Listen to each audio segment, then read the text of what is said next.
Tally chapter 147। आज के इस टैली सेशन में हम लोग बात करने वाले हैं टैली के क्विक सर्च के बारे में। बड़ी आसानी से और सुविधाजनक तरीके से आप टैली पर काम तो करते ही हैं, लेकिन थोड़ी सी क्रिएटिविटी अगर टैली में हम लोग ऐड कर दें तो हमारा काम बहुत ज़्यादा आसान हो जाएगा। मैं आपसे बिल्कुल नहीं कहूँगा कि आपको ये वीडियो पूरी देखनी चाहिए, क्योंकि मुझे पता है कि आप इस वीडियो को पूरा देखे बिना रह ही नहीं पाएंगे, और अगर आपने वीडियो को मिस कर दिया कहीं पर भी तो आपका बहुत बड़ा नुकसान होने वाला है। आज मैं बात करने वाला हूँ कैलकुलेटर पैनल से रिलेटेड क्विक सर्च के बारे में। एक एग्जांपल देता हूँ। कंट्रोल एन करके मैंने अपना कैलकुलेटर एरिया एक्सेस किया और पहली कमांड मैंने लिखी यहाँ पर सिलेक्ट $name फ्रॉम, और लेज़र डिफाइन किया मैंने इसको।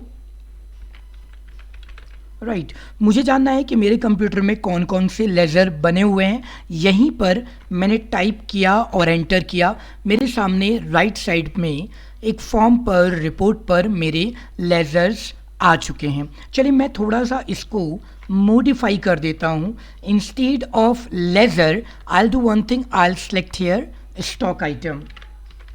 सो स्टॉक आइटम कौन कौन से हैं चेक कर लेते हैं। और सिर्फ यही नहीं, बहुत अलग तरीके की रिपोर्ट आप सर्च कर पाएंगे आज के इस सेशन से।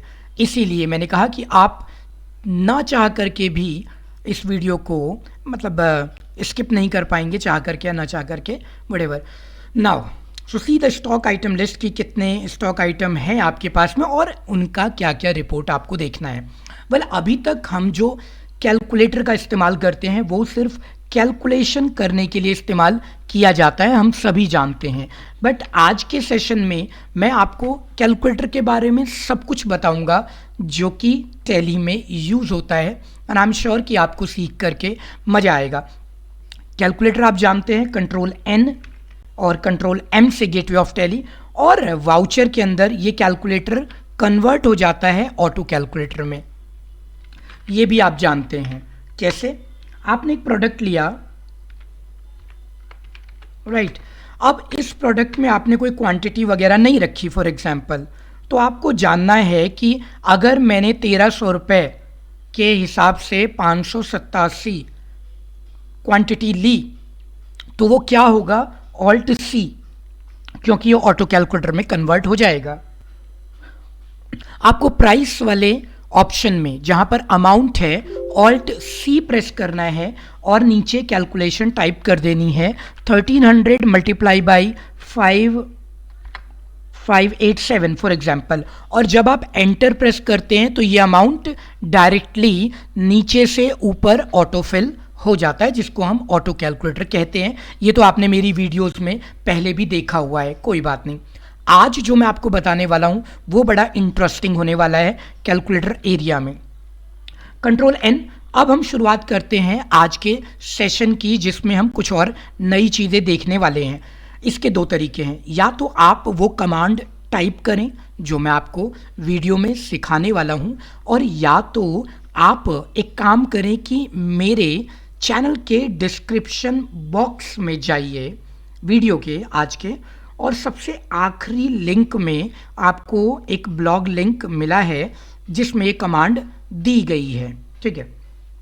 वहाँ से ले सकते हैं, और नहीं तो टेस्टिंग कर सकते हैं। अब एक प्रॉब्लम आएगी, जब आप उसे कॉपी कर लोगे तो आप एक बार अपने उस कोड पर जाओगे और एक बार टाइप करोगे, तो ऐसे में आपको हेल्प लेनी चाहिए मेरी वीडियो, यानी कि वीडियो नंबर 107।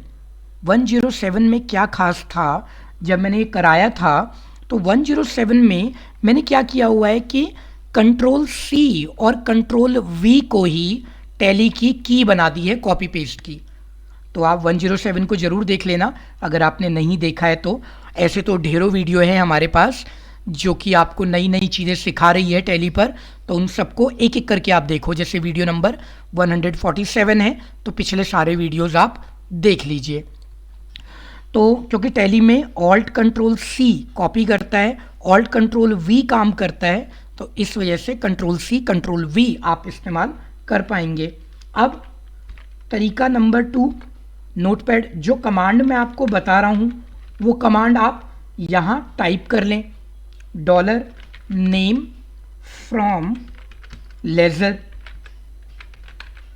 नॉर्मल कॉपी यहाँ से सिलेक्ट करें, कॉपी करें और टैली पर जाकर के ऑल्ट कंट्रोल वी कर दें। ठीक है, ये होगा तरीका, रिपोर्ट खुल जाएगी आपकी। या आप बड़ी कमांड को यहाँ लिख लें कि भाई मुझे क्या क्या चेक करना है, तो जिसमें भी आप कंफर्टेबल हो आप करिए। बस याद रखिएगा यहाँ कंट्रोल सी है और वहाँ पर Alt control C, Alt control V काम करता है। चलिए, मैं तो प्रेफर करता हूँ कि टाइप कर दिया जाए, तो मैंने टाइपिंग करनी शुरू की कि मेरा जो टॉपिक है उसमें सिलेक्ट करो $name, ठीक है, और साथ साथ आप मुझे ग्रुप नेम भी दिखा दो।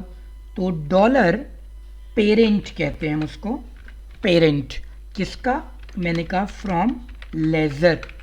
ठीक है, इसका इस्तेमाल मैं करूंगा। ये कमांड है, कॉमा लगा के मैंने दूसरा कॉलम ऐड कर दिया।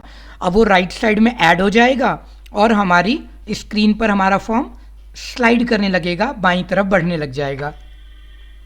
ठीक है, इस तरीके से आप कर लो। कोई भी रिपोर्ट आपको देखनी हो तो आप वहाँ यूज़ कर सकते हैं। ठीक, अब कंट्रोल एन, यहाँ जब आप करते हैं कंट्रोल एन तो यहाँ पर देखिए कर्सर आपका ब्लिंक करना चाहिए। ब्लिंक कर रहा है तो आप टाइप कर पाएंगे, अगर कर्सर ब्लिंक नहीं कर रहा है तो आपको दिक्कत आएगी। ठीक है, और अगर आप टाइप नहीं करना चाहते हैं तो ऊपर जाइए, ऊपर वाली लाइन को ऑल्ट कंट्रोल सी कॉपी कीजिए, नीचे ऑल्ट कंट्रोल वी कर दीजिए और जो भी फील्ड ऐड करनी है वो आप ऐड करो। जैसे मैं करने वाला हूं, ओपनिंग बैलेंस चाहिए मुझे, कॉमा स्पेस, डॉलर लगाना मत भूलिएगा, ओपनिंग बैलेंस, राइट, और स्पेस ऑलरेडी है। लास्ट में जाएं, एंटर करें और यहां पर ओपनिंग बैलेंस ऐड कर लीजिए। कंट्रोल एन, कर्सर ब्लिंक करना चाहिए, कर रहा है। ठीक है, अगली लाइन को फिर से यहां से Alt control C, Alt control V, और यहां पर मुझे चाहिए जो जो चीज़ें, मैं एक ही बार में सारी चीज़ें ऐड कर देता हूं। जैसे मुझे चाहिए कॉमा डॉलर, मुझे चाहिए क्लोजिंग बैलेंस, मुझे चाहिए comma space dollar address,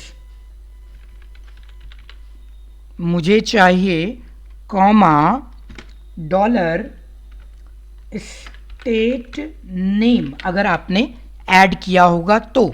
last में चलते हैं, एंटर करते हैं और यहाँ पर वो सारी चीज़ें आपके रिपोर्ट में ऐड होने लग गई। इतना ही नहीं है कैलकुलेटर में, अभी बहुत सारी चीज़ें बाकी हैं, बहुत चीज़ें हम सीखेंगे। तो उसकी पोजीशन बदली जा सकती है। आप ग्रुप नेम को बाद में कर सकते हैं, ओपनिंग बैलेंस पहले कर सकते हैं, स्टेट सिटी आगे पीछे कर सकते हैं, आप जीएसटी नंबर यहाँ ले सकते हैं। तो जब भी आपको कोई ऐसी रिपोर्ट बनानी हो जिसके अंदर ये सारी चीज़ें ऐड करनी हो तो आप इसका इस्तेमाल कर सकते हैं। ठीक है, कमेंट करके बताना मत भूलिएगा कि आपको कितना अच्छा लगा आज का सेशन। अभी सेशन पर ही काम कर रहे हैं, अभी हम कैलकुलेटर को छोड़ेंगे नहीं, कैलकुलेटर पर ही काम करेंगे।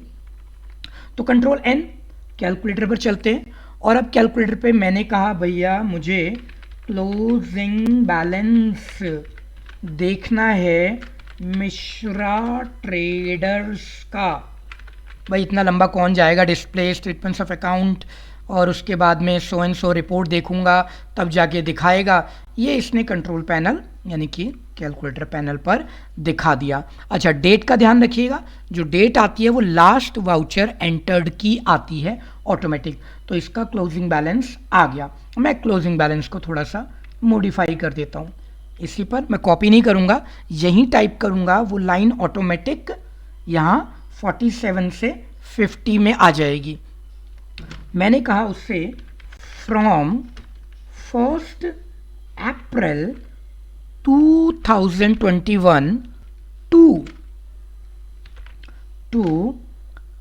1 मई 2021। ठीक है, कमांड आप समझ लो, यहाँ टाइप करके एंटर कर लो या इसको कॉपी कर लो, क्योंकि ये बाय डिफ़ॉल्ट सेलेक्टेड तो होता ही है, आपको सेलेक्ट करने की आवश्यकता है नहीं, और नीचे आके पेस्ट कर दो, एक ही बात है, ऑल्ट कंट्रोल वी, या वहीं पर एंटर कर देते आप तो भी आपका काम बन जाता। ठीक है, दिख रहा होगा आपको एंटर, और यहाँ पर उसने मुझे दिखा दिया closing balance of ledger Mishra traders from so and so, जो भी आपने डेट दी है। अच्छा चलिए अभी आगे चलते हैं, और भी बेहतरीन चीज़ें हैं इसमें, इसलिए लगातार आप देखते रहेंगे तो वो सारी चीज़ें सीखते रहेंगे। अच्छा, मैंने क्या किया यहाँ पर, मैंने कहा क्लोजिंग वैल्यू क्या है राइस की टुडे, मतलब मेरा एक प्रोडक्ट है, क्लोजिंग वैल्यू ऑफ राइस आ गया, वो दिखा रहा है फर्स्ट में, क्योंकि लास्ट डेट हमने उसको वही मेमोरी में डाली हुई है, उसको आप चेंज कर सकते हैं। चलिए तो क्लोजिंग वैल्यू पर चलते हैं और राइस की जगह पर ले लेते हैं दूसरा प्रोडक्ट, ए मेडिसिन, थोड़ा स्पेस दे के लिखा हुआ था मैंने, अपने प्रोडक्ट का नाम आ गया। ठीक है, अब ये मेरे पास जो क्लोजिंग वैल्यू है वो 100 रुपीज़ की यहाँ पर आ रही है। अच्छा ठीक है, यहाँ तक तो काम हो गया, अब चेक कर लेते हैं क्लोजिंग बैलेंस, कर्सर हटा देता हूँ, क्लोजिंग बैलेंस, और मैंने यहाँ लिख दिया, सिंपल सी बात है, of sundry debtor debtor, sundry debtors करके ले लिया मैंने, एंटर। अब कभी कभी जब आप कमांड गलत लिखेंगे तो यहाँ पर कुड नॉट अंडरस्टैंड वर्ड, ये आपको दिखा देगा इस तरीके से। ठीक है, तो आपने कमांड बिल्कुल सही रखनी है, क्लोजिंग बैलेंस ऑफ वो पर्टिकुलर लेज़र का नाम मैंने डिफाइन कर दिया था, नहीं तो आपको फिर वो टेक्निक लगानी पड़ेगी जो हमने ऊपर इस्तेमाल की है डॉलर के साथ में। ठीक है, तो इस तरीके से वो रिपोर्ट चलती रहेगी। अभी और भी बाकी है, मुझे कैपिटल कितना है हमारे पास, कैपिटल पता चल गया। अच्छा, टोटल सेल्स कितनी है, सेल्स पता चल गई। हमारी परचेज कितनी है, परचेज पता चल रही है। अच्छा ठीक है, आउटस्टैंडिंग कितनी है, आउटस्टैंडिंग हमारी ये रही। अच्छा, और क्या मेरे पास, कैश पता चल जाएगा, कैश अकाउंट का वो भी पता चल गया, कैश कितना है। ठीक है, कैश बैलेंस सो एंड सो इतने रुपए का पड़ा हुआ है हमारे पास। तो यहाँ पर ये क्विक सर्च काम कर रहा है, बैलेंस शीट भी चेक कर लेते हैं। अभी एक और बेहतरीन चीज़ बताना बाकी है, वो उसे बैलेंस शीट दिख रही है, profit P&L, profit and loss दिखा रहा है आपको पर्टिकुलर डेट का। इस तरीके से आप क्विक सर्च कर सकते हैं सारी चीज़ें जो आप चाहते हैं। तो अगर आपको कमांड याद नहीं रहती है तो वीडियो के डिस्क्रिप्शन बॉक्स से आपको लिंक मिल जाएगा, उनको याद करके यूज़ कर लेना। अच्छा, अभी चलते हैं आगे। कैलकुलेटर में एक और चीज़ है जो मुझे बतानी नहीं चाहिए, लेकिन हम लोग क्योंकि सीख रहे हैं तो लर्निंग होनी चाहिए, कभी ऐसी सिचुएशन आए कि आप फंस जाओ। वो सिचुएशन क्या है, सिचुएशन बड़ी सिंपल है। सिचुएशन कहती है कि जब कभी आप टैली पर काम कर रहे हो, ठीक है, और आपने अपना यूज़र नेम और पासवर्ड डाला, क्योंकि आप हो डेटा एंट्री ऑपरेटर, तो वहाँ से रिपोर्ट तो गायब हो जाएंगी सारी की सारी, यूज़र ए पासवर्ड ए, और वहाँ पर रिपोर्ट गायब हो जाएगी। तो क्या दिक्कत है, हम तो टैली एक्सपर्ट हैं। आप मुझे यहाँ से रिपोर्ट ऑप्शन गायब कर दो, सिक्योरिटी, तो मैं अपनी ट्रिक का इस्तेमाल कर लूँगा, आउटस्टैंडिंग दिखा दो जी मुझे। ठीक है जी, चल गया पता, ठीक है। और आप मुझे दिखा दो प्रॉफिट, लो जी ये आपको पता चल गया प्रॉफिट। वैसे हम चाहें तो ये कैलकुलेटर एरिया हाइड कर सकते हैं, बंद कर सकते हैं, जिससे हमारा डेटा एंट्री ऑपरेटर यहाँ पर कमांड टाइप ही ना कर पाए।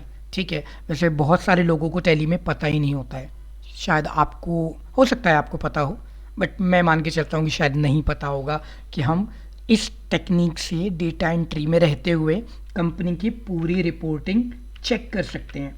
इसीलिए मैंने कहा कि ज़रूर मुझे बताना कमेंट करके कि आखिर क्या चल रहा है वीडियो के माध्यम से। Closing balance of Mishra traders, ठीक है। यहाँ से आपको सारी चीज़ें दिखने लग जाएगी। अभी कैलकुलेटर में बहुत सारी चीज़ें हैं, लेकिन मैं चाहता हूँ कि पहला स्टेप आप ये कवर कर लो और इस वीडियो को जल्दी से अभी लाइक कर दो, एक कमेंट भी कर दो, और चैनल को आपने सब्सक्राइब कर लिया है तो अच्छी बात है, नहीं किया है तो आप अभी कर लीजिए, क्योंकि मैं आपको टैली में बहुत बेहतरीन चीज़ें सिखाने वाला हूँ। और द मोस्ट इम्पॉर्टेंट थिंग, ऐसा करने के लिए आपको किसी TDL फाइल की कोई आवश्यकता नहीं है। बिना TDL के आप कर सकते हैं, जो हम लोग इस्तेमाल करते हैं TDL फाइल बनाने के लिए इसी टेक्निक से, कोडिंग के माध्यम से। तो आपको कोई TDL नहीं चाहिए, आपकी एग्जिस्टिंग टैली में ये सारी कमांड पहले से है, बस आपको कमांड पता होनी चाहिए। चलिए तो फिर टैली चैप्टर 147 यहीं पर कंप्लीट हुआ। बढ़ते हैं टैली चैप्टर 148 की ओर।